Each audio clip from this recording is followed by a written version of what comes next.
Congressman Williams, thank you so much for joining us today. Thank you. Long week in Washington. You did vote against the most recent immigration bill. Why? One word, amnesty. We need to secure our borders, there's no question about it, but we don't need to reward bad behavior for people who literally are breaking the law.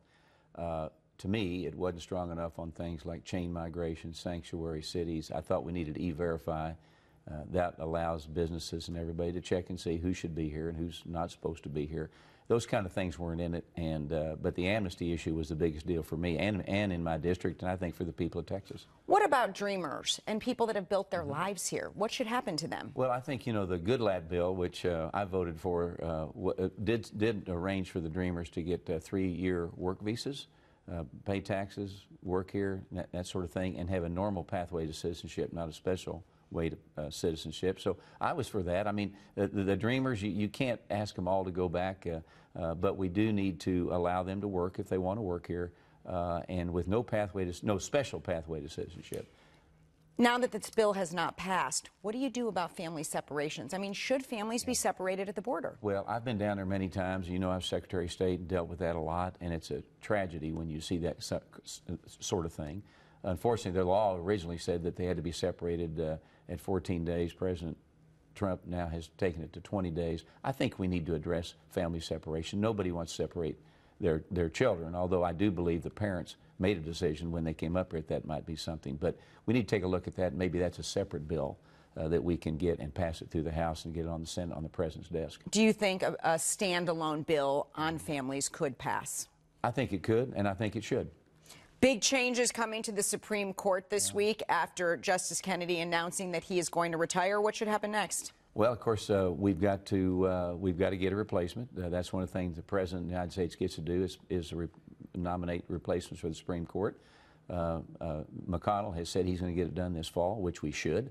And so it'll be interesting to see who the President chooses. I hope who he chooses is someone that will take the Constitution as it's written and make decisions based on the Constitution. You know, people say we've got to go left, we've got to go right. Why don't we just go the way it's supposed to be and have somebody able to address the Constitution as it's written? And that's what I'd like to see. Should this sail through the Senate, though? Because last time around when President Obama appointed somebody, Mitch McConnell, the Senate Majority Leader, said this is an election year, it shouldn't happen. How does it happen this time, then? This is an election year. Yeah, one of the things I think McConnell was a presidential election. They thought the new president, might have a chance to do that. But this is an election year. And when you go back to the Obama days, the Clinton days, the Bush days, the Reagan days, these off-presidential years when they had an appointment, they basically sailed through. So I would hope that would be the same. I don't think it's going to be. I think it's very, very political. And so we'll see what happens. There are some swing votes on both sides, swing votes on the Republican side and the Democratic side. And we'll see how President Trump addresses that. And we're going to turn to school safety now. I know that you have a bill out, grants for school districts. Can you talk to us a little bit about that?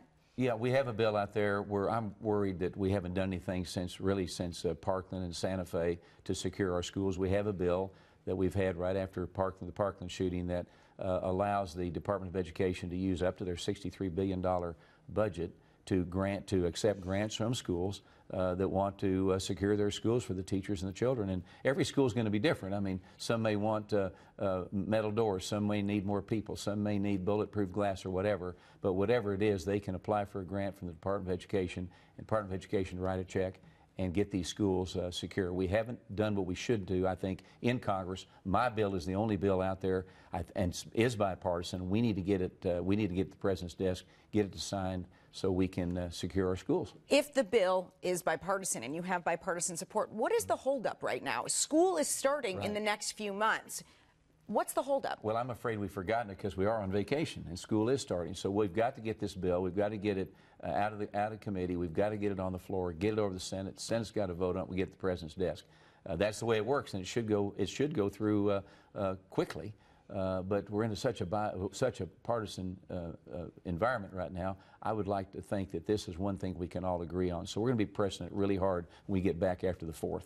Congressman, right now you have Republicans in charge of both the House and the Senate and the White House. Why aren't you seeing more issues being passed? Well, that's a great question. And we've passed a lot of legislation out of the House. We really have, but it's gone to the Senate, and nothing's happened. They had the famous 60-vote rule over at the Senate that requires a 60-vote rule to get a lot of things passed. That has been a problem. So I frankly don't like to blame anybody because we are one, but I would like to see the Senate speed it up a little bit, and they are, because they're going to work through August. They've got appointments they need to pass on. They've got all this legislation we've sent over there they need to address. President Trump is waiting to sign bills that get to his desk. So I hope August will be a month that we see the Senate really move. Concerned about the midterm elections? Well, I mean, you always should be concerned. If you're an athlete and you're not nervous for the game, you're not going to play very well. So everybody's nervous about it from our side and the Democrats. But I think at the end of the day, the Republicans hold the House, maybe small, but we hold the House, and I think we could gain seats in the Senate. So I'm excited to get on with it. Congressman Williams, thank you so much for being with us. Thanks for having me. And one of the things you heard Congressman Williams talk about, funding for school safety. It's something North Texas education leaders say they need more of.